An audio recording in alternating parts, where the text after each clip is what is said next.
좀 보도록 하겠습니다. 신명기 6장 4절에서 6절 말씀입니다.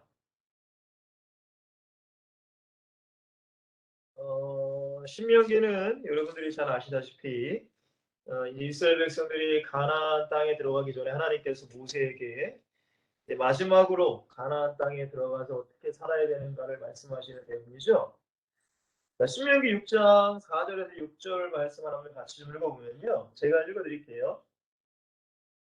물론 그 위에도 1절에 보시면 이런 것 너희 하나님 여호와께서 너희 가르치라고 명하신 명령과 그래야 걷더라 너희가 건너가서 차지할 땅에서 행할 것이니 그렇죠? 지금 이 시기는 지금 이 광야에 있을 시기였어요. 근데 바로 앞에 이제 가나안 땅에 들어가기 전에 하나님께서 모세에게 지금 말씀하시고 이스라엘 백성에게 말씀하신 내용이라고 그렇게 제가 말씀을 드렸습니다. 그러니까 건너가서 차지할 땅에서 행하라 하나님께서 명령하신 그 말씀을 가지고 자 2절에 보시면 곧 너와 내 아들과 내 손자들이 평생에 내 하나님 여호와를 경외하며 내가 너에게 명한 그 모든 규례와 명령을 지키게 하기 위한 것이며 또 내 나를 장구하게 하기 위한 것이라. 여러분 우리가 하나님의 말씀대로 순종한다는 것은 나뿐만이 아니라 우리의 자녀들 또 그 자녀들에게도 동일하게 증거해야 되는 단순히 우리가 전도라는 것이 여러분들 우리가 물론 밖에서도 전도도 해야 되고 사람도 만나고 전도해야 되지만 가장 가까운 나의 가정과 가문을 살리는 것도 굉장히 중요하다는 걸 여러분이 꼭 기억하시길 바래요. 자 그리고 이 백성들에게 하나님께서 오늘 본문입니다. 4절과 6절까지만 읽을게요. 이스라엘아 들으라 우리 하나님 여호와는 오직 유일한 여호와시니 너는 마음을 다하고 뜻을 다하고 힘을 다하여 주 내 하나님 여호와를 사랑하라. 이 말씀을 예수님께서 마가복음 12장 3절 31절에 너희는 마음을 다하고 목숨을 다하고 뜻을 다하고 힘을 다하여 주 너의 하나님을 사랑하라 하신 것이 첫째 계명이요. 둘째 계명은 내 이웃을 내 몸과 같이 사랑하라. 그래서 이게 두 계명을 예수님께서 제자에게 주셨죠. 자, 그리고 나서 오늘 내가 내게 명하는 이 말씀을 너는 마음에 뭐 하래요? 새기라라고 말씀. 새기라. 마태복음 28장 18절 20절은 잘 아시는 말씀입니다. 우리 에피솔틴 2022년 또한 토요기도 하죠. 너는 가서 모든 민족을 제자로 삼아라 라는 말씀입니다. 자, 오늘 이 말씀을 가지고 여러분들 조금 뭐 단어가 생소할 수 있어요. 이렇게 한번 정해봤어요. 전도자의 절대적이라는 것은 양보할 수가 없는 오직이라는 의미라고 이해하시면 됩니다. 양보할 수 이건 절대적이에요. 그렇잖아요. 여러분들 사람이 물이 없으면 죽잖아요. 절대적인 겁니다. 그죠? 사람이 공기가 없으면 산소가 없으면 죽어요. 절대적인 거예요.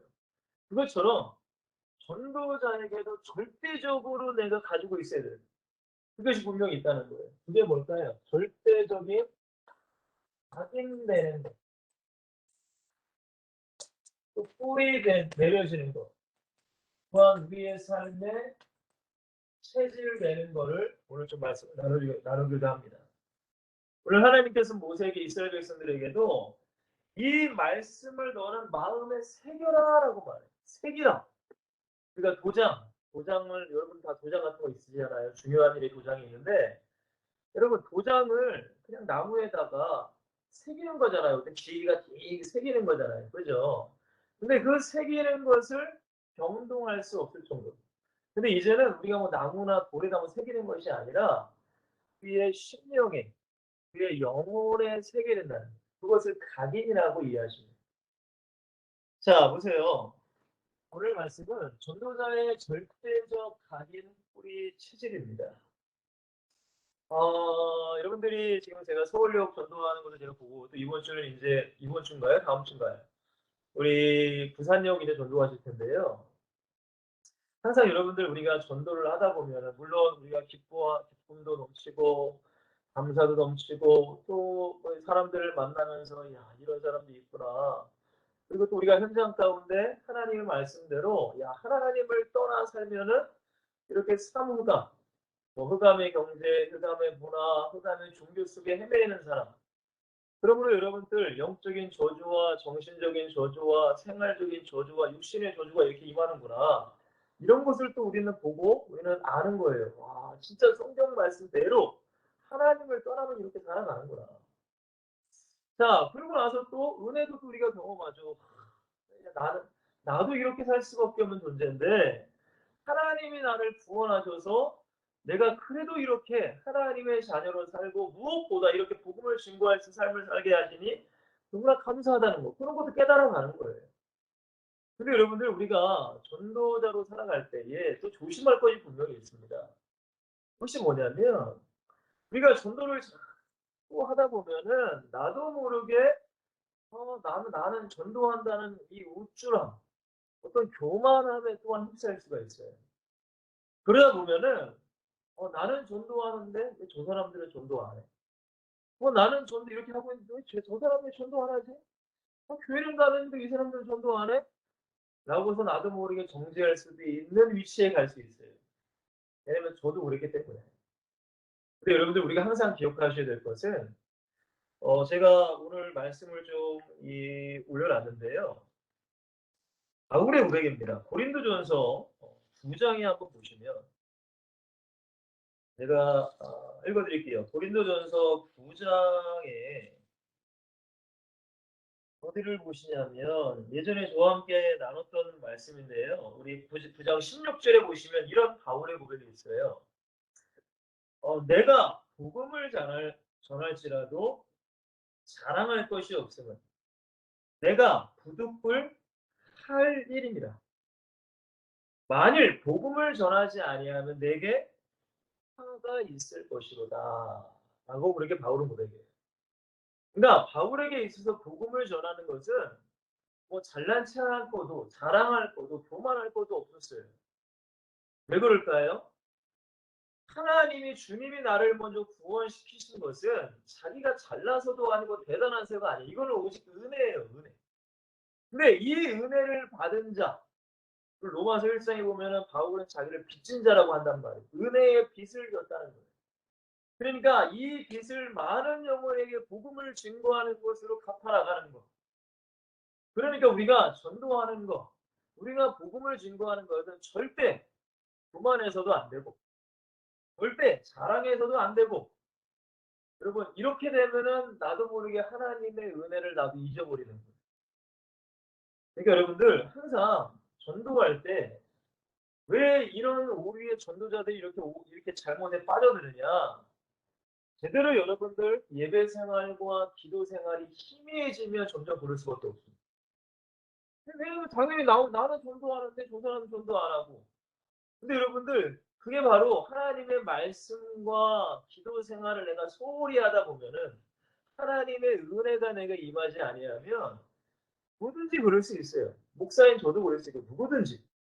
그렇기 때문에 여러분들 제가 서론에 말씀드리고 싶은 것은 우리는 전도자이기 전에 전도자예요. 전도자. 근데 여러분들은 전도자이기 전에 예배자라는 걸 기록하세요. 예배자. 이게 너무나 중요해요. 그리고 또한 여러분들은 기도자라는 것을 기억하셔야 돼요. 기도자. 예배와 기도가 여러분 안에 소홀함이 있거나 만약에 이런 것들이 무너지게 되면 죄송하지만 전도자로서의 온전한 그런 사역을 감당할 수가 없습니다.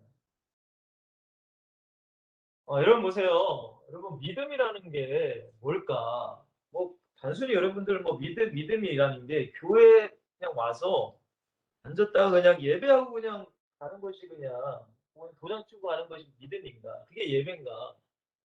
무엇을 과연 주님을 인정하실까?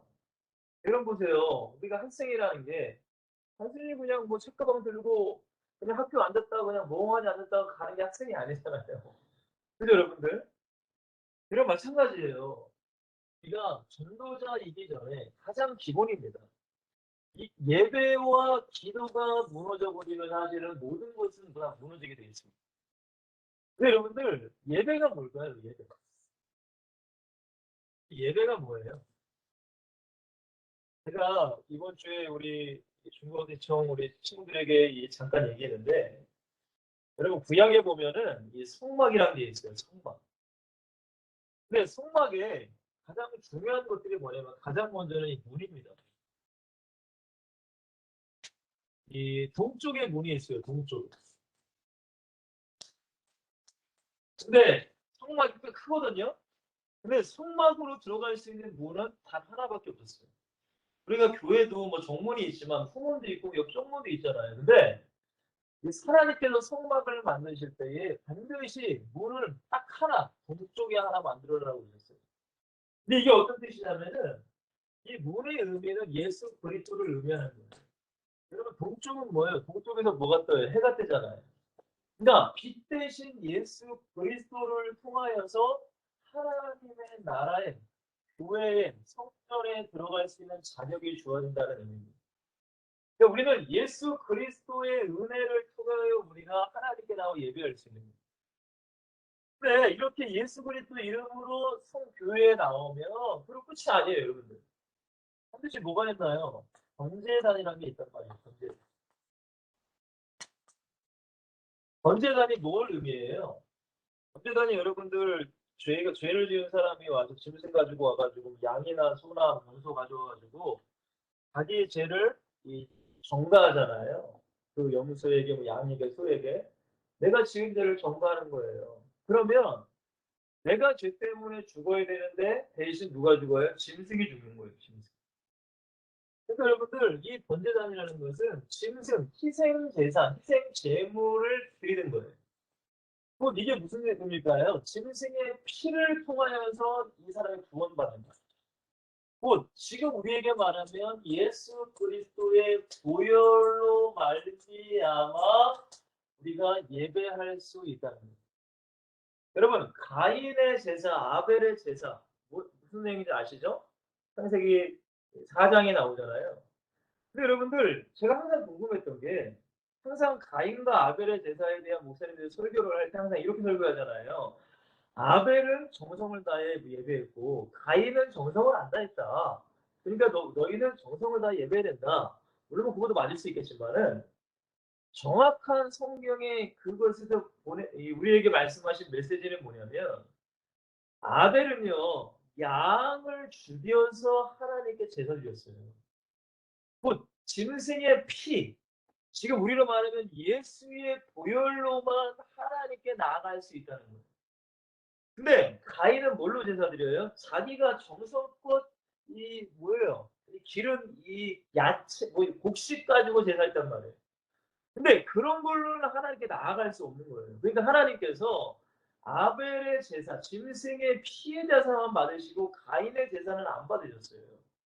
여러분 생각해 보세요. 만약에 가인도 양심이 있는데 가인이 제사를 정성껏 준비하지도 않았으면 당연히 아벨의 제사만 받고 자기는 안 받으면 하나님 당연한 거예요. 화낼 일도 아니에요. 근데 왜 가인도 화가 났을까? 아니, 자기도 정성껏 준비했는데 하나님 왜 내 제사는 안 받으시냐 이거예요. 무슨 말인지 이해가 되시죠, 여러분들? 곧 짐승의 피란 말이에요. 피. 곧 이 번제단을 통하여서 예수의 보혈로만 하나님께 나아갈 수 있다는 것을 의미하는 거예요, 여러분. 자, 번제단을 지나면 뭐가 있어요? 물두멍을 하는 게 있습니다. 물두멍. 물두멍은 여러분들 씻는 의미, 죄사함의 의미도 있지만 성령을 의미하는 거예요. 성령의 임재. 그러니까 여러분들 반드시 예배 가운데 우리 안에 성령께서 임재하셔야 돼요. 성령이 역사하셔야 된단 말이에요. 여러분 은혜 받는 게 내가 무슨 말씀 잘 들어서 은혜 받는 거예요? 아니에요, 여러분들. 성령께서 은혜를 주시는 거예요. 여러분 우리가 준비 찬양할 때 있습니다. 그죠? 찬양합니다. 지금 방금 우리 사무엘 형제도 요즘에 감사라는 찬양, 감사 찬양 좋더라고요. 그 찬양이 은혜가 된다. 여러분 그게 누가 은혜를 받게 하시는 거예요? 성령의 은혜 받게 하시는 거예요. 성령.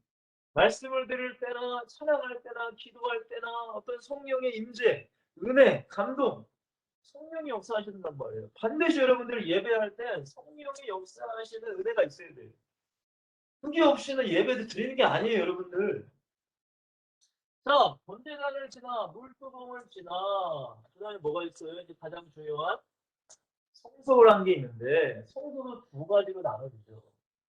그냥 성소와 이제 지성소라는 걸로 나눠져요.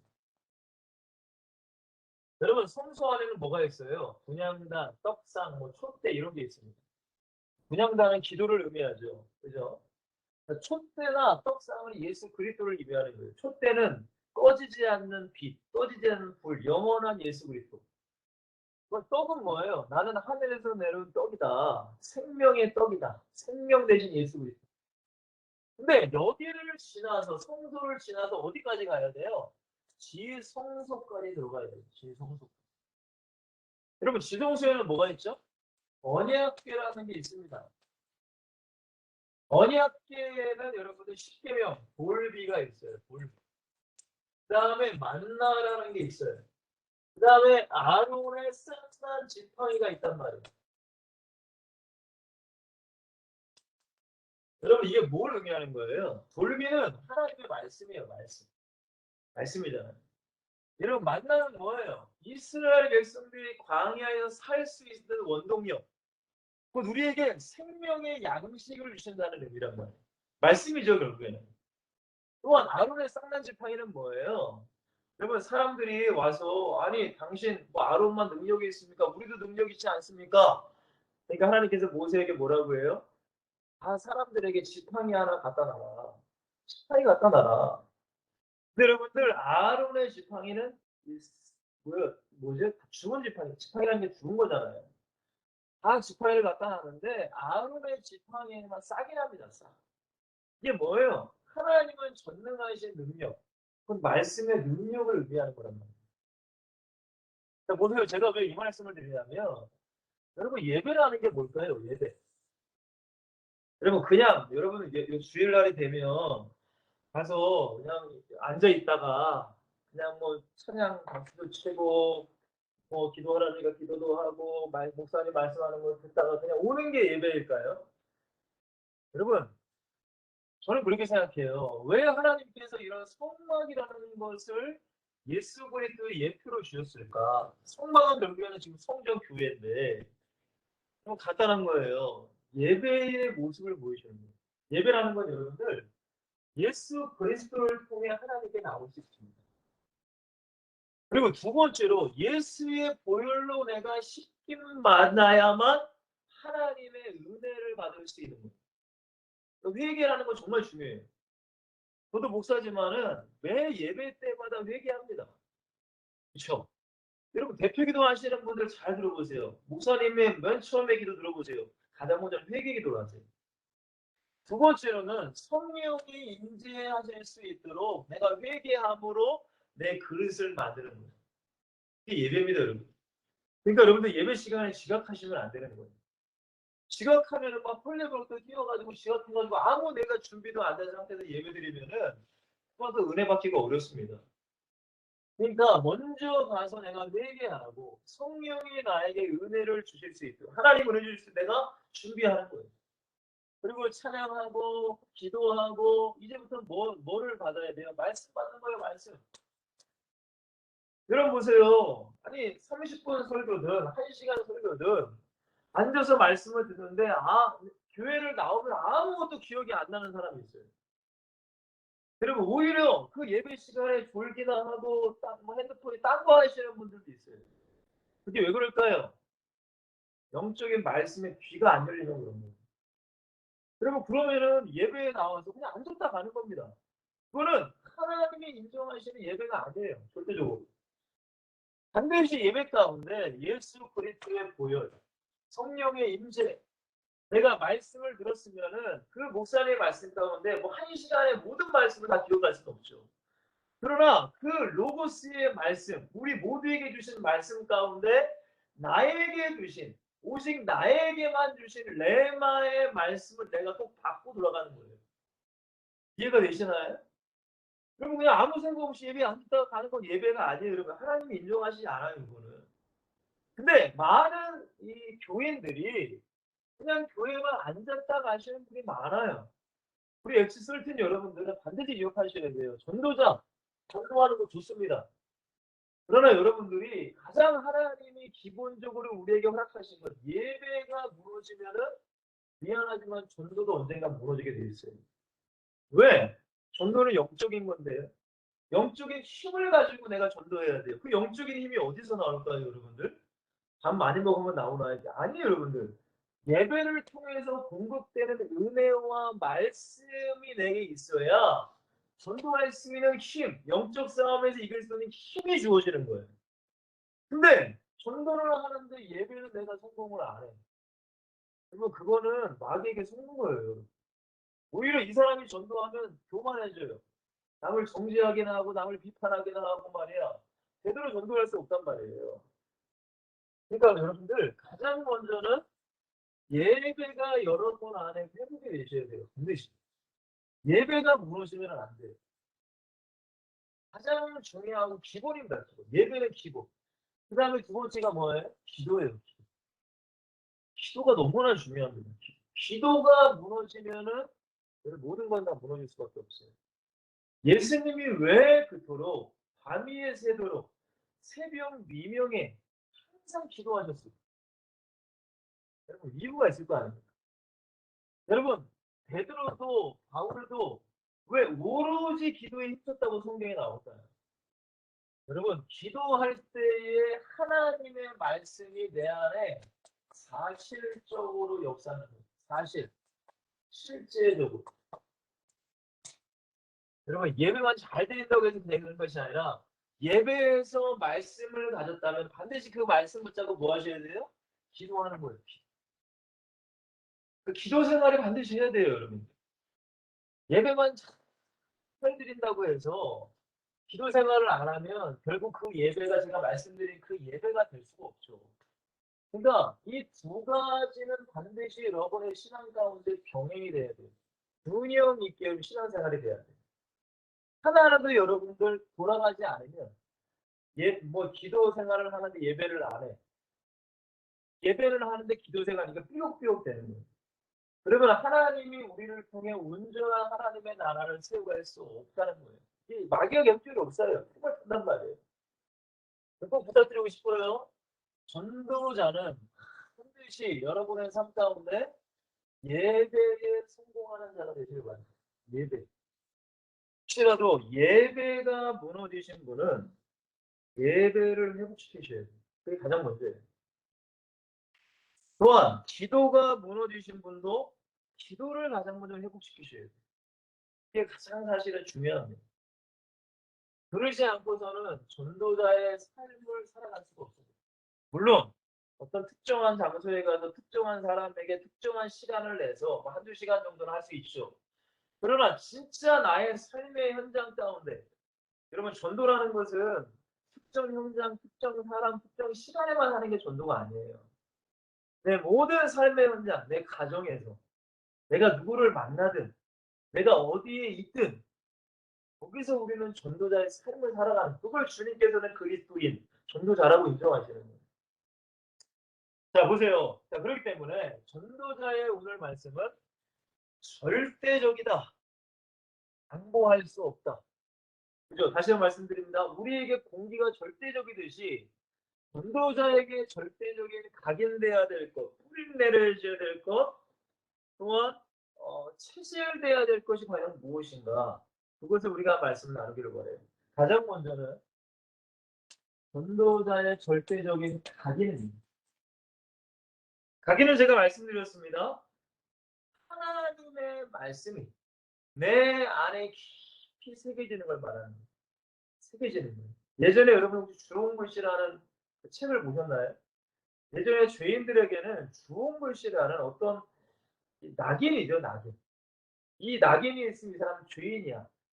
라고 하는 것처럼 절대 이 낙인을 벗어날 수 없는 것처럼 우리에게는 이 그리스도인, 우리 전도자에게 절대적으로 필요한 하나님의 말씀, 이것이 우리에게 반드시 있어야 되는 거예요. 자, 그것을 제가 네 가지를 제가 말씀드립니다. 첫 번째는 뭐냐면, 뭐라고 했죠? 죄인이라는 얘기예요. 죄. 여러분, 성경에 로마서 3장 10절에 보시면, 의인은 없나니 하나도 없다고 말씀하세요. 이게 우리 안에 각인되어야 돼요. 아하, 모든 인간은 다 뭐예요, 여러분들? 죄인. 근데 우리는 이렇게 생각한단 말이에요. 죄인들 중에서도 나는 좀 더 나은 죄인. 저 사람은 아주 악한 죄인. 내가 스스로 죄인을 또 이게 구분져요. 나쁜 버릇입니다, 우리 인간. 우리가 그러잖아요. 저도 가끔 TV나 이런 뉴스를 보면, TV는 저희가 집에 없으니까 인터넷 뉴스를 보면 진짜 말도 안 되는 사고를 일으키는 사람이 있잖아요. 그죠? 막 살인, 뭐 강간, 연쇄살인, 뭐 조두순이라는 사람도 뭐 우리가 알고요. 그럼 그런 사람을 보면 우리가 솔직히 뭐라고 느껴요? 야, 진짜 저 인간 어떻게 저렇게 나쁜 인간이 있을 수 있을까라고 생각한단 말이에요. 저도 목사인 저도. 근데 하나님 앞에 기도하고 딱 앉아 있으면 아까 전에 그 얘기를 하나님께서 깨닫게 하세요. 너 조두순한테 뭐라고 했니? 너 그 인간 나쁘다고 했니? 여러분, 그 사람이나 나나 별반 다를 게 없다는 거예요. 성경은 분명히 얘기하고 있어요. 모든 사람이 죄를 범하였음에 하나님의 영광이 이르지 못하였다. 로마서 3장 23절 말씀. 여러분 기억하셔야 돼요. 이 모든 죄인이라는 거예요. 죄인이라는 사실이에요. 여러분 이 죄인은 죄송하지만 아까 말씀드렸어요. 상흑암 속에 살아간다. 상흑암. 뭐예요? 경제, 돈에 미쳐 살아간다. 세상의 즐거움과 쾌락, 문화에 미쳐서 살아간다.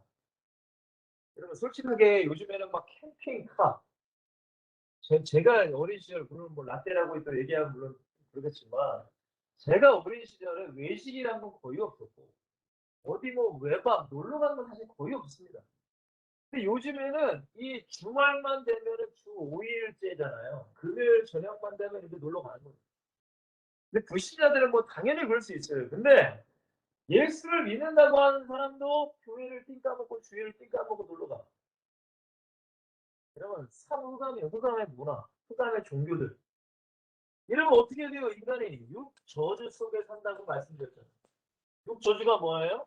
영적인 저주, 정신적인 저주, 생각과 마음의 병이 드는 거예요. 정신병이 드는 거예요.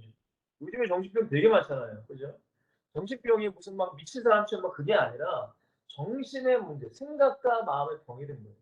스트레스, 우울증, 뭐 조울증, 뭐 대인기피증, 여러 가지. 그러면 정신의 문제가 오면은 삶의 문제가 생기겠죠. 생활의 문제. 그러면 육신의 병이 오고 그 영향으로 가정이 파괴되고 그 영혼은 결국에는 어디 가요? 지옥 가는 거예요. 모든 인간은 죄인이라는 것. 이 말씀을 여러분 안에 각인을 시켜야 돼요. 모든 인간은 죄인. 자, 그러면 모든 인간이 죄인이면 이 죄에서 벗어날 방법은 뭐가 있을까? 뭐라 해야 돼요? 뭐 잘하면 돼요? 내가 선행을 베풀면 돼요? 어떤 종교생활 열심히 하면 돼요? 두 분 다 성경에 이렇게 기록되어 있지 않았어요. 오직 이 죄에서 구원할 유일한 방법. 예수님, 요한복음 14장 6절에 보니까 내가 곧 길이요, 구원의 길이라는 거예요. 내가 곧 진리요, 변하지 않는 영생의 말씀. 그리고 내가 곧 생명이라 예수 그리스도라는 거예요. 오직 예수 그리스도만이 우리의 구원자라는 사실. 사도행전 4장 11절에 다른 이로서는 구원을 얻을 수 없나니 천하 사람 중에 구원을 받을 만한 다른 이름을 우리에게 주신 일이 없느니라라고 하네요. 이 모든 죄에서 하나님을 떠나고 죄인이 됐고 마귀의 종로를 타는 그 모든 근본 문제에서 이 사후간과 육저주에서 구원할 유일한 분은 오직 예수 그리스도다. 라는 사실이 여러분에게 각인돼요. 여러분 노숙자분들 물론 먹을 것도 드려야 되고 필요한 거 많아요. 그러나 그들에게 우리가 예수 그리스도를 증거해야 돼요. 제가 우리 교회에서 이 CGN TV라고 오늘의 교회 거기서 이제 방송이죠, 방송.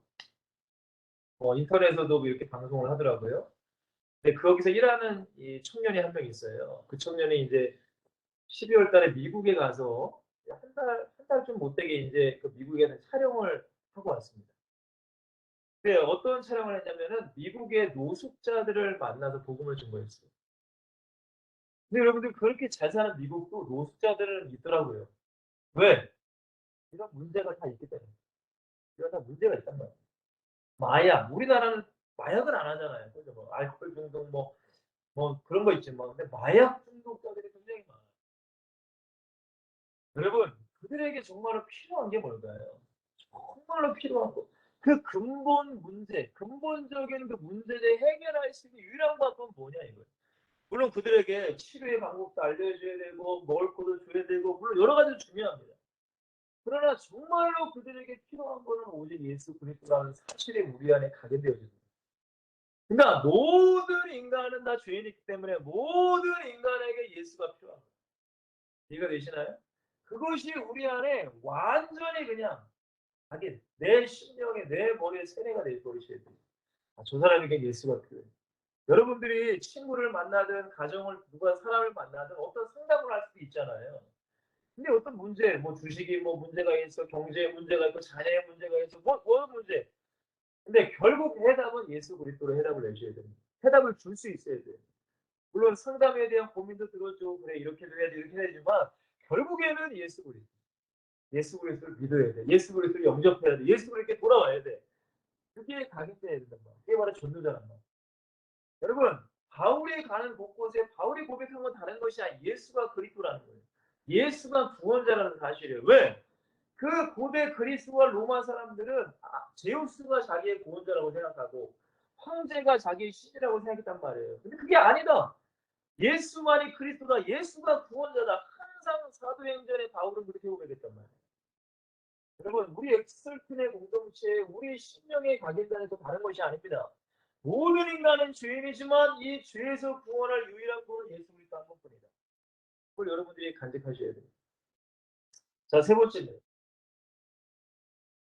자, 이 예수 그리스도를 통해서 주님께서 우리에게 원하시는 것 가장 중요한 게 뭐냐? 임마누엘이에요.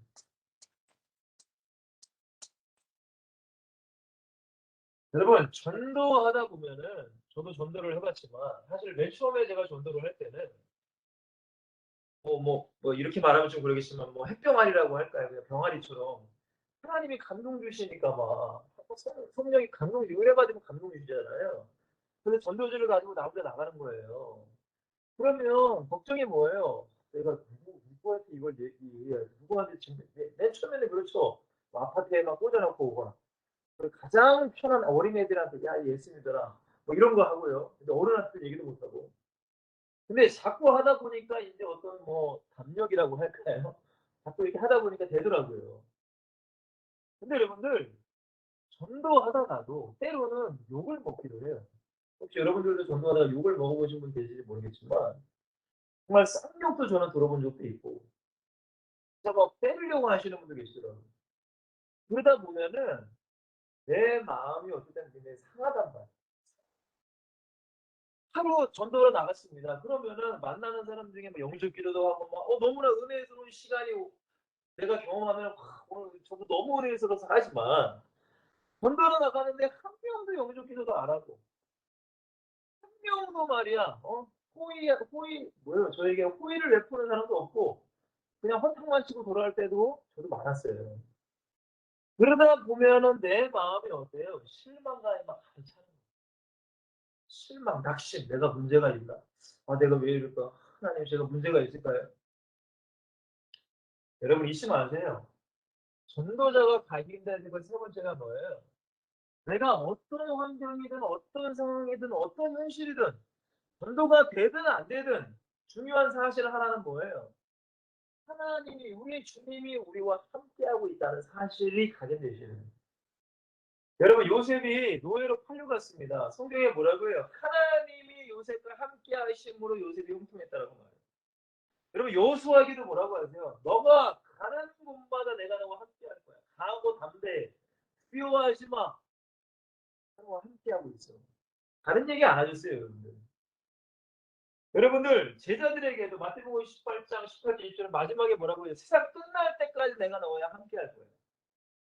여러분 우주 만물의 주인이 나와 함께한다. 이것이 믿어진다면 여러분 뭐가 사실 두렵겠어요? 뭐가 무섭겠어요? 이 믿음으로 우리는 전도하러 다니는 거예요. 전도의 삶을 사는 거예요. 여러분 바울도 고린도 교회 가서 전도하는데 여러 가지 핍박과 조롱이 있었나 봐요. 그러니까 주님께서 바울에게 나타나는데 뭐라고 해요? 바울아 두려워하지 말고 너가 마음껏 말해야 된다. 왜냐? 내가 너와 함께하고 있기 때문에. 이 성에 너를 해칠 자가 단 한 명도 없다. 사도행전 18장 9절에서 10절 말씀에 그렇게 나와 있단 말이에요. 사랑하는 시청자 여러분들 잊지 마세요. 여러분들이 힘든 상황에도 어려운 상황에도 전도가 안 될지라도 하나님은 여러분들을 떠나지 않고 함께 하신다는 임마누엘의 신앙, 이 신앙이 각인되어집니다. 자, 마지막 네 번째죠. 자, 그리고 여러분 잊지 마세요. 우리가 이 땅에서 잘 먹고 잘 살기 위해서 전도하는 게 아닙니다. 어떤 하나님과의 거래 조건으로 내가 전도하는 게 절대 아니에요. 우리가 바라보는 것은 영원한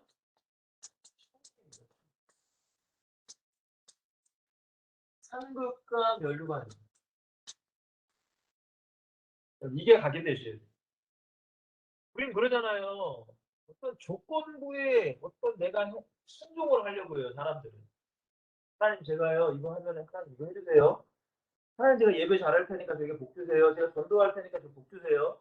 어떤 나도 모르게 내 안의 심리가 조건부로 하나님께 뭘 달라고 하는 사람들이 있어요.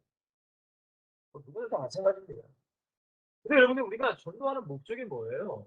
영원한 하나님의 나라에 들어가서 상급과 멸류. 반드시 상은 있어요. 히브리서 11장 6절에 보시면 믿음이 없이는 기쁘시게 못하느니 하나님을 기쁘시게 못하느니 하나님께 나아가는 자는 반드시 그가 되신 것과 또한 상 주시는 이심을 믿어야 할지니라라고 말씀하셨어요. 계시록 22장 12절에도 너희가 행한 대로 내가 갚아준다고 말씀하셨어요. 근데 그게 언제예요? 물론 이 땅에서도 우리에게 은혜를 주시고 복을 주시고 할 때가 그렇게 줄 수 있어요. 근데 그것만을 바라보고 살면 안 돼요, 저도자. 우리가 바라봐야 될 것은 뭐예요? 영원한 축복을 바라보셔야 돼요. 그게 전도자예요. 여러분, 이것이 내 안에 뭐가 되셔야 된다고요? 각인, 완전히 새겨져야 돼요. 네 가지가. 아, 모든가는 주인이야. 근데 이 죄에서 구원할 자는 예수 그리스도고. 그리고 우리가 전도자의 삶을 살아갈 때 항상 하나님이 날 떠나지 않고 함께 계신다. 전도가 되든 안 되든 그건 상관없어. 무조건 하나님과 함께 계시는 거예요. 그리고 내가 이렇게 전도하는 목적은 이 땅을 위해서가 아니라 영원한 천국에 가서 상급과 면류관을 바라보고 내가 살아가는 거예요. 바울도 여러분들 뭐라고 해요? 내가 선한 싸움을 싸우고 내 달려갈 길을 마치고 내 믿음을 지켰으니 이제 우리는 의의 재판장께서 나에게 오셔서 면류관을 주신다고 바울이 얘기하잖아요. 여러분 영원한 천국의 상급과 면류관을 바라보고 사는 이게 각인되셔야 돼요. 자, 이러한 신앙이 여러분들에게 각인되면은 여러분들의 생각과 마음 가운데 정말 여러분들의 이 말씀이 각인이 확 되면은 이제는 뭐 영에 각인되고 하는 것도요. 신령이죠, 영이죠. 그러면 이제는 피가 내어지는 거 어디에요? 여러분들의 피가 생각과 마음과 의식 속에 여러분의 잠기는 거예요. 자꾸 잠긴단 말이에요. 여러분 보세요. 아니 이렇게 신앙이 돼 있다면은 그 사람의 생각, 어떤 생각을 많이 할까요? 어떤 마음을 가지고 할까요? 가지고 살까요? 가장 먼저 하나님의 나라. 그렇잖아요. 모든 인간은 죄인인데 저 영혼들을 어떻게 해야 돼요? 살려야 될 거 아닙니까? 하나님의 나라를 바라본단 말이에요. 하나님의 나라를 생각하는 거예요. 어떻게 하면 하나님이 기뻐하시겠지? 어떻게 하면 저 영혼을 구원해야 될까? 어떻게 하면 저 영혼에게 전도해야 될까? 하나님의 나라. 기도도 먼저 그 나라와 그를 구하라. 그리하면 이 모든 것을 너에게 도와시리라. 하나님의 나라, 하나님의 의를 기도하는 거예요.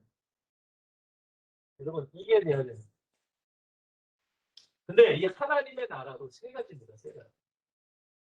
가장 먼저는 내 안에 하나님의 나라가 있네. 내 안에.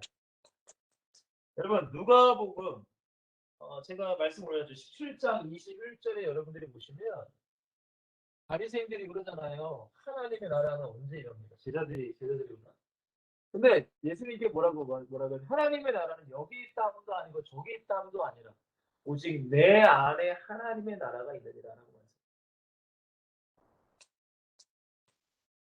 여러분 이 말씀이 여러분들의 정말 있으면 가장 먼저 내 안에 하나님의 나라가 이루어지는 거예요. 하나님의 나라가 뭐예요? 여러분 미움, 슬픔, 시기, 다툼, 질투 이건 하나님의 나라에 없어요. 내 안에 그리스도의 사랑과 그리스도의 은혜와 기쁨과 희락과 이런 것들이 내 안에 이루어지는 하나님의 나라가 먼저 이루어지는 거예요. 이해가 되시죠? 자 보세요. 이런 나를 통하여 이 땅 가운데 하나님의 나라를 이루어가야 되겠죠. 이 땅에 하나님의 나라, 하나님이 통치하시는 나라, 하나님이 주되시는 나라. 까지 이해가 되시나요? 여러분 내 안에 먼저 하나님의 나라가 이루어지는 게 중요해요. 내 안에 하나님의 나라가 이루어지지 않았는데 무슨 하나님의 나라가 이 땅 가운데 임할 수 있겠습니까? 그렇죠? 자, 이 땅 가운데 하나님의 나라가 이루어지고 또 하나는 영원한 하나님의 나라. 그것이 어디예요? 천국이죠. 이 세 가지의 하나님의 나라를 소망하고 살아가는 거예요. 이게 생각과 마음 가운데 나의 신앙, 그러니까 나의 신앙 지키는 것. 또한 내 주변에 내가 전도하고 내가 품고 있는 많은 영혼들, 그거 현장에 하나님의 나라가 되는 거예요. 또한 내가 항상 바라보는 거, 영원한 천국 바라보고 살아가는 거예요. 하나님의 나라가 우리 안에 이루어지는 삶입니다.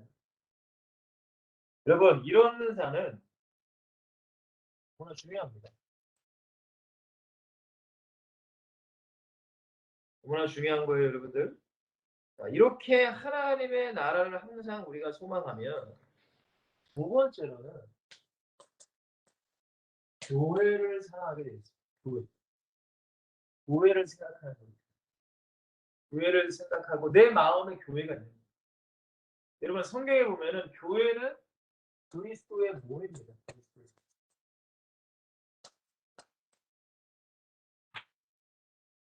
교회의 어떤 건물 그런 게 아니라 교회 공동체. 더 나아가 목사님. 그죠? 목사님. 여러분 교회 섬기는 교회가 있잖아요. 그죠? 그 교회의 담임 목사님. 내가 섬기는 담임 목사님. 또한 그 교회의 중직분들, 장로님들, 권사님들, 안수이사님들, 또한 성도님들, 또한 누구의 일까지 어린 아이들의 일까지 이 아이들을 품는 거예요. 그러니까 교회를 품고 사는 거예요. 우리가 그렇잖아요. 교회는 어떤 분들이 그래요. 교회는 그냥 일주일에 한 번 그냥 도장 찍고 오는 사람. 그리고 교회 가서 헌신하기 싫어가지고 큰 교회 막 돌아다니는 사람 있잖아요. 큰 교회 뒤에 앉았다 그냥 예배 한번 딱 드리고. 그러면 아까 제가 초대에 말씀드렸던 예배자가 아니더라고요. 여러분 잊지 마세요. 왜 우리를 지금 여러분들이 섬기고 있는 그 교회에 하나님께서 보내셨을까? 다른 게 아니에요. 그 교회를 세워나가는 거예요. 왜? 교회는 그리스도의 몸이기 때문에.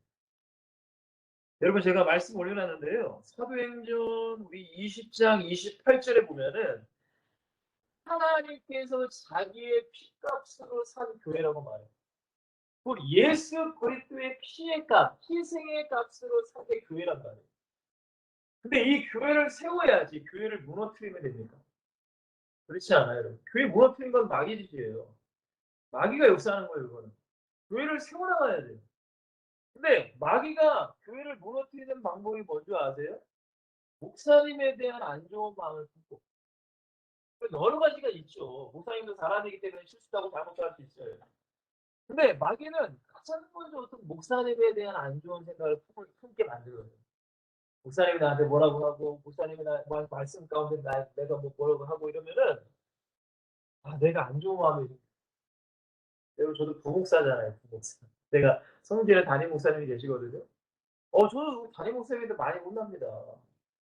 근데 여러분들 순간적으로는 실망도 하고 말이야. 내 마음이 안 좋죠.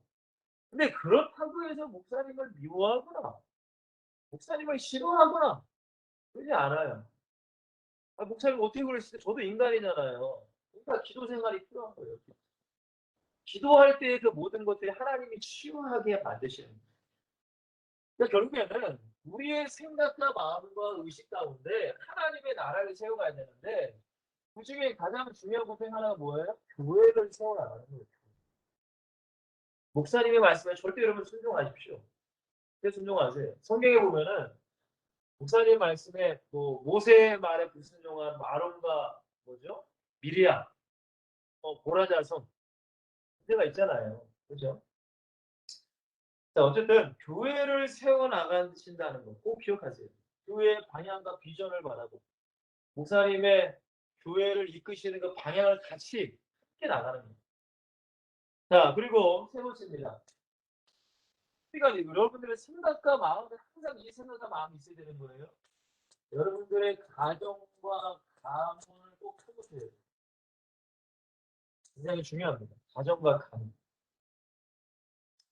여러분들의 가정을 세워나가셔야 돼요. 교회를 세우는 것도 물론 굉장히 중요하고 두 번째로는 가정과 가문을 세워나가셔야 돼요. 오늘 신명기 6장에도 하나님께서는 너와 내 자녀와 내 손주들에게 라고 말씀합니다. 굉장히 중요합니다, 여러분. 그러니까 여러분들의 배우자도 굉장히 중요합니다. 배우자. 어떤 배우자를 만나야 되는가. 그리고 배우자를 만나서 자녀를 낳고 어떻게 이 자녀를 내가 양육해야 되는가 합니다. 저도 여러분들 3명의 자녀가 있어요. 이제 13살, 11살, 9살짜리. 날마다 저희 가족은 가정 예배를 해요. 오늘은 제가 가정 예배를 못해요. 왜냐면은 너무 늦게 들어가니까. 제 아내가 이제 사모가 가정 예배를 이끌고요. 다른 날은 제가 기도하고 늦게 가지 않는 날, 제가 항상 가정 예배를 인도합니다. 그 아이들한테 뭘 말하겠어요? 제가 받은 하나님의 은혜. 제가 받은 하나님, 내가 하나님 만난 거. 나는 아빠는 언제 만나고, 아빠는 이럴 때 내가 은혜 받았고, 오늘 목사님 말씀에 넌 뭔 은혜를 받았니? 아빠는 내가 이런 은혜를 받았어. 여러분, 가정과 가문을 세워가는 거예요. 제가 너무나 안타까운 게 뭐냐면, 진짜 속상해요. 이 어린 아이들을 보면, 거의 대부분 어린 아이들은 지금 자신의 믿음으로써 홀로서기를 할 수 없어요. 거의 다 부모의 영향이 있단 말이에요. 부모의 영향. 근데 부모님의 신앙이 그렇게 썩 좋지 않으면 이 아이들도 똑같이 부모를 따라가요. 제가 너무나 이 마음이 안타까워요. 때로는 화가 나는 거. 주일임에도 불구하고 어린 애들을 데려가서 놀러 갔다 오시는 거예요. 너무 화가 나. 너무 안타까워요, 진짜. 왜 그래요? 부모님이 이러한 신앙이 안 된 거예요. 이러한 신앙이 안 된 거예요. 그러면은 아이들은 따라갈 수밖에 없거든요. 그게 너무나 사실 안타까워요. 사랑하는 엑스트로픈 여러분들, 정말로 가정과 가문을 여러분들의 마음에 품으세요. 진짜로. 여러분들이 앞으로 결혼하고 여러분들의 자녀를 낳으면은 정말로 여러분들의 가정을 하나님이 기뻐하신 아브라함, 이삭, 야곱, 요셉의 그 가문을 만들어 가시라는 거예요. 정말 이게 너무나 중요해요. 가정과 가문을 세워 가셔야 돼요. 자, 네 번째. 뭐가 우리의 생각과 마음에 계속 뿌리 내려져야 돼요? 다른 게 아니죠. 영혼 구원. 결국에 여러분들 교회를 세워나가는 거, 내 가정과 가문을 세워나가는 거 다 영혼 구원을 위해서 살라는 거예요. 항상 내 생각과 내 마음이 영혼 구원에 항상 초점이 맞춰 계셔야 돼요. 그게 전도자입니다. 그냥 어떤 특정한 때, 그냥 어떤 특정한 상황에만 전도하는 게 아니에요. 보세요. 우리 고린도전서를 한번 다 같이 한번 봅시다. 고린도전서 9장입니다. 자, 16절에서 23절. 제가 말씀 올려놓은 거는 여러분들이 시간이 되시면 꼭 한번 찾아보시면서 꼭 묵상을 해보시기를 부탁을 드릴게요. 자, 고린도전서 9장 16절 23절 말씀 제가 읽어드릴게요. 내가 복음을 전할지라도 자랑할 것이 없으면 내가 부득불 할 일입니다. 만일 복음을 전하지 아니하면 내게 화가 있을 것이로다. 이게 바울의 전도의 자세였어요. 자, 17절. 내가 내 자유로 이것을 행하면 상을 얻으리가. 내가 자유로 아니한다 할지는 나는 사명이라는 거예요. 사명. 당연히 해야 되는 거예요. 사명. 자, 그런즉 내 상이 무엇이냐? 내가 복음을 전할 때 값없이 전하고 복음으로 말미암아 내게 있는 권리를 다 쓰지 아니하는 이것이로다. 복음을 위해 살아가는 삶. 바울이 말하는 겁니다. 자, 근데 19절부터 중요해요. 내가 모든 사람에게도 자유로우나 스스로 모든 사람에게 종이 된 것은 더 많은 사람을 얻고자 합니다. 그리고 뭐라고 하죠? 유대인들에게 내가 유대인과 같이 된 것은 유대인들을 얻고자 합니다. 그리고 나서 율법 아래에 있는 자, 유대인은 다 율법 속에 있잖아요. 율법주의자들이잖아요. 근데 바울이 뭐라고 해요? 율법 아래에 있지 아니, 자기는 율법 아래에 있지 않아요. 복음으로 자유하지만 그 유대인들을 구원하기 위해서 자기가 율법 아래에 있는 자가 된 것은 율법 아래에 있는 자들 내가 얻고자 하니라는 거예요. 기가 막힌 얘기예요, 사실. 자, 보세요. 율법 없는 자에게 이방인을 말하는 거예요. 이방인. 근데 내가 하나님께는 율법 없는 자가 아니요 도리어 그리스도의 율법 아래에 있는 자. 굉장히 중요한 얘기예요. 여러분 자유하다고 해서 그냥 무슨 뭐 다 그게 아니라 그리스도의 율법이라는 거예요. 그리스도의 율법. 율법 있는 자이나 율법 없는 자와 같이 된 것은 율법 없는 자들을 얻고자 함이라. 바울의 모든 포커스는 다 생각과 마음은 영혼이 무엇이에요? 자, 22절. 약한 자들에게 내가 약한 자와 같이 된 것은 약한 자들을 얻고자 함이라. 내가 여러 사람에게 여러 모습이 된 것은 아무쪼록 몇 사람이라도 구원하고자 하는 것. 내가 복음을 위하여 모든 것을 행하는 것은 복음에 참여하고자 함이라라고 말합니다. 그러니까 바울의 모든 생각과 마음, 왜? 바울은 이게 각인됐기 때문에. 이게 각인됐어요. 모든 인간 죄인, 예수를 통해 구원받은. 모든 사람은 하나님이 함께 해야 돼. 그리고 우리는 천국 바라봐야 돼. 이게 각인됐기 때문에 바울은 어떤 영혼도 다 구원이 받아야 된다는 거예요. 교회 내에서도 예수 안 믿는 종교인이 너무 많으니까. 교회에서도 마찬가지고. 가정과 가정, 우리의 모든 삶의 현장 가운데 영혼 구원의 역사가 일어나야 된다. 이게 우리의 생각과 마음이 있어요. 자, 그렇다면 자, 이렇게 생각과 마음, 내 영에 각인이 되고 내 혼에 생각과 마음 의식에 뿌리가 내려지면은 세 번째는 뭐예요? 체질이 되는 거예요. 체질은 뭘까요? 삶이 되는 거예요. 여러분, 내 영에 말씀이 없는데 내 생각과 마음 다 세상적인 생각해요. 그렇잖아요. 죄의 생각한단 말이에요. 육신의 생각한단 말이에요.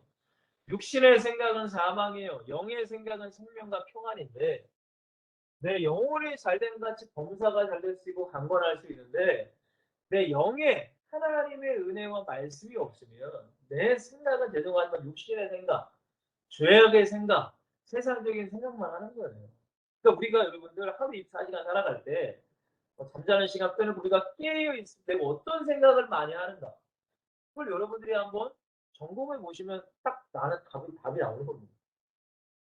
보세요. 이렇게 하나님의 말씀이 영에 각인되고 그 사람의 생각과 마음과 의식에 이런 것들이 뿌리가 쫙 뻗어나가면 당연히 나의 삶과 체질은 변화가 일어나는 거예요, 여러분들. 변화가 안 일어날 수 없어요. 가장 이해가 안 되는 거. 정말로 은혜 받으면 여러분들 변화가 돼 있어요. 변화가 되게 돼 있어요. 내가 하나님을 만나면 변화가 되게 돼 있어요. 맞죠, 여러분들? 자, 우리의 체질이 어떻게 돼야 돼요? 간단해요. 예수님의 삶을 닮아가는 예수님의 말씀이나 예수님의 행동들을 닮아가는 여러분 예수님께서 이 땅에 올 때 뭐하고 사셨어요? 밤이나 새벽에는 기도하셨다고 말해요. 그리고 낮에는 전도하러 다니셨죠. 그렇다고 해서 여러분들 뭐 직장 그만두고 전도하러 다니라는 게 아닙니다. 항상 우리의 말과 행동 속에 예수 그리스도를 닮아가는 모습이 우리 안에 있어야 됩니다. 항상. 여러분 그게 그리스도인의 삶입니다. 여러분 사도행전 11장 19절에서 26절 사이에 보시면 안디옥 교회 성도들이 나와요. 우리 엑설틴이라는 게 안디옥 교회에서 나온 5인 1주의 팀, 사도행전 13장을 말하는 건데 그 시작이 사도행전 11장 10절에서 26절 말씀에 보시면 안디옥 교회가 복음 증거했다고 나오거든요.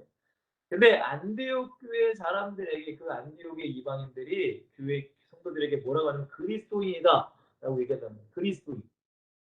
단순히 여러분들 교회에서만 자라고 밖에서는 엉망진창으로 산다고 해서 이방인들이 그리스도라고 안 부르겠죠. 그죠? 그러니까 그 모든 안디옥 교회 성도들은 그의 모든 삶이 예수님의 모습들이 그들에게 있었다는 거예요. 그들에게. 우리도 마찬가지예요. 그리스도의 말과 행동이 우리 안에 나타나요. 그 성령의 열매라고 이해하기 쉽을까요? 성령의 열매가 우리 안에 있어요. 성령의 열매가 뭐예요? 갈라디아서 5장 하반절에 나오죠. 성령의 열매는 곧 사랑과 희락과 화평과 오래 참음과 자비와 양성과 온유와 충성과 절제, 성령의 9가지 열매. 이런 것들이 우리의 삶의 말과 행동 가운데 열매들이 우리 안에 자꾸 맺혀야 되는 거예요. 이게 중요한 거예요. 여러분 마태복음 5장 14절 16절 우리는 소금이다. 우리 빛이라고 말씀하시면서 우리의 착한 행실을 통하여 하나님이 영광 받으신다라고 말씀하세요. 단순히 우리가 마음으로 믿고 입으로만 한다고 되는 것이 아니라 우리의 삶의 모습 속에 그리스도의 모습이 있어야 돼요. 그죠? 자, 그게 바로 뭐냐? 우리의 삶을 통하여 복음 전파하는 거예요.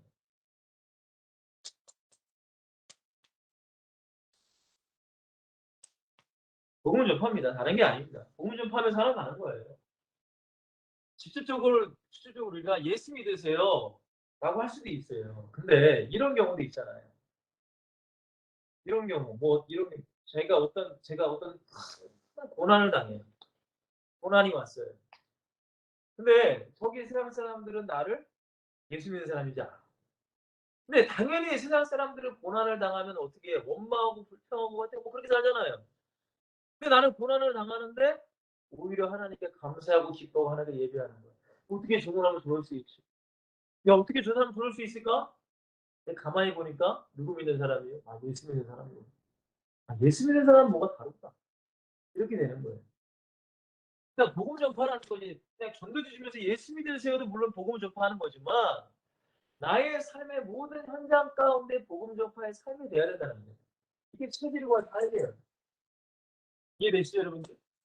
자, 세 번째는 우리의 삶의 현장 가운데 헌신과 반드시 희생이라는 게 반드시 따라야 됩니다. 요한복음 12장 24절에 보시면 한 알의 밀이 땅에 떨어져 썩어져 죽을 때에 많은 열매를 맺어요. 여러분 전도는요. 헌신과 희생 없이는 할 수 없어요. 절대. 여러분들이 지금 엑스설틴이 지금 서울역 나가시는 거, 부산 나가시는 거, 여러분들이 헌신하시는 거잖아요. 쉬는 날, 충분히 쉴 수 있는 시간에 여러분들이 전도 나가는 거예요. 헌신하시는 거예요. 또한 내 시간을 드리는 거예요. 내 돈도 드리는 거예요. 내 마음도 드리는 거예요. 그게 희생이에요. 이게 우리의 체질이 돼가는 거예요. 당연하게 되는 거예요. 당연하게 돼가는 거예요. 그게 여러분들 전도자의 절대적 체질이 되는 거예요. 자, 네 번째. 네 번째는 어떻게 해요? 충성하는 거예요. 충성. 사랑과 충성. 계시록 2장 10절에 보면 죽도록 충성하라는 말씀이 있어요. 여러분 왜 하나님 말씀에 충성하고 왜 그 영혼들을 사랑합니까? 어떻게 그렇게 될 수 있어요? 불가능해요, 여러분들. 여러분 누굴 사랑하는 거 쉽습니까? 있잖아요. 사랑해서 만난 아내 남편도 서로 맨날 싸울 때가 많은데 아니 나랑 피도 안 섞이고 나 남이기도 하고 그냥 저기 서울역이 부산역에 있는 사람 어떻게 내가 사랑할 수 있어요? 여러분 내 영의 말씀이 각인되어지고 여러분들의 생각과 마음에 하나님의 나라가 뿌리가 쫙쫙 내려져야지만 그냥 자연스럽게 여러분들의 삶이 사랑이 흘러나오는 것이고 하나님 말씀에 충성하게 되는 거예요. 이걸 기억하세요, 여러분. 자, 말씀 마무리합니다. 네 번째는 절대적인 삶이라고 했습니다. 여러분, 이것이 우리 안에 임하기 위해서는 다른 게 아니에요. 성령 충만하셔야 돼요.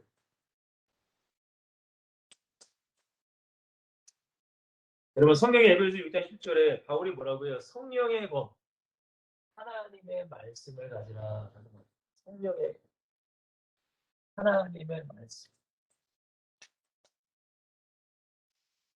여러분들이 말씀을 가지고 성령이 충만하셔야 돼요. 다른 방법이 없습니다, 사실. 저도 지금 사역을 하고 있지만 내 힘으로는 절대 안 돼요. 우리의 인간적인 어떤 방법, 인간적인 잔머리, 인간적인 꾀로는 죄송하면 그 영혼 구원할 수 없어요.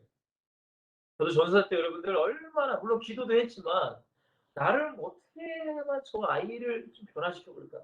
어떻게 해야 제 교회 나아볼까? 얼마나 제가 잔머리를 했는지 몰라요.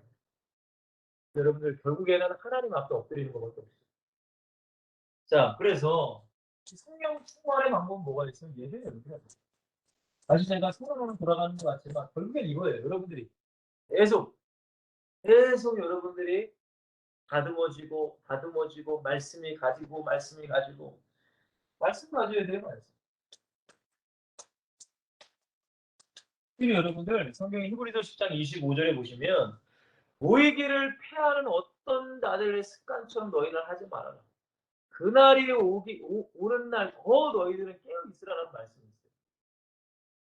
요즘에 물론 코로나 때문에 교회에 오기가 힘듭니다.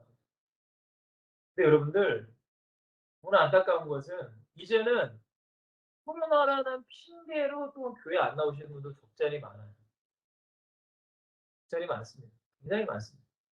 여러분들 절대 그런 신앙을 닮아가지 마시고 항상 하나님께 예배하는 예배자의 삶을 살아가는 마지막 세 번째죠. 기도입니다. 바울이 부탁하잖아요. 에베소 6장 18절 20절에 이거만 보고 이제 마실게요. 에베소를 잠깐 보시면 자, 바울이 이 6장은 전신갑주에 대한 내용이잖아요. 구원의 투구모, 믿음의 방패 이런 내용인데 유일한 무기가 성령의 검 하나님의 말씀입니다. 그 다음에 바울이 뭐라고 해요?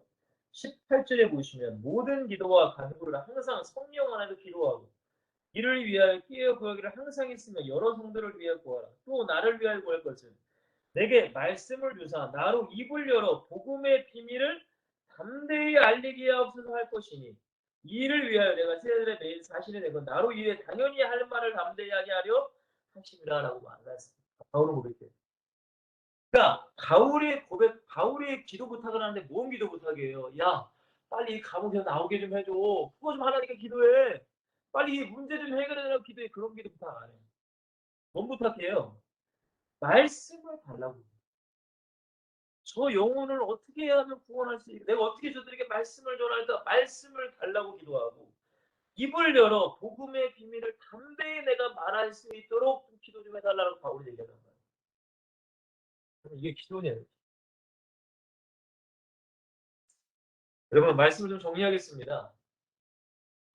여러분들 제가 여러분들이 전도하는 걸 보면은 너무나 기쁘고 너무나 저도 은혜스럽고 또한 여러분들이 신앙과 믿음이 성장하는 걸 보면은 너무나 감사합니다. 그래서 여러분들 이러한 믿음이 여러분들 멈춰 있어도 안 되고 뒤로 후퇴하셔도 안 돼요. 우리의 믿음은 계속 앞으로 전진해 나가셔야 됩니다. 전진해 나가셔야 돼요. 여러분 물이 고여 있으면 썩어요. 맞죠 여러분들? 그러니까 우리의 믿음도 고이게 되면은 썩습니다. 내가 교만해지게 되거나 그렇게 돼가요. 그리고 어떻게 보면 또 후퇴하게 돼요. 그렇기 때문에 제가 서두에 말씀드린 게 예배와 기도에 대해서 말씀드렸어요. 그 결론도 예배와 기도예요. 성령 충만. 그래야만 내가 전도자로 살아갈 수 있어요. 그리고 이 전도자가 반드시 여러분의 영에 반드시 각인되어야 되는 거, 완전히 새겨져야 될 거. 네 가지를 말씀드렸어요. 모든 인간은 죄인이다. 우리가 죄인입니다. 그렇기 때문에 모든 인간은 예수가 필요해요. 다 예수가 필요합니다. 가난하든 부자든 똑똑하든 뭐 못 배웠든 못생겼든 뭐 이쁜 하여튼 모든 거 다 모든 인간은 다 죄인에게 예수가 필요해요.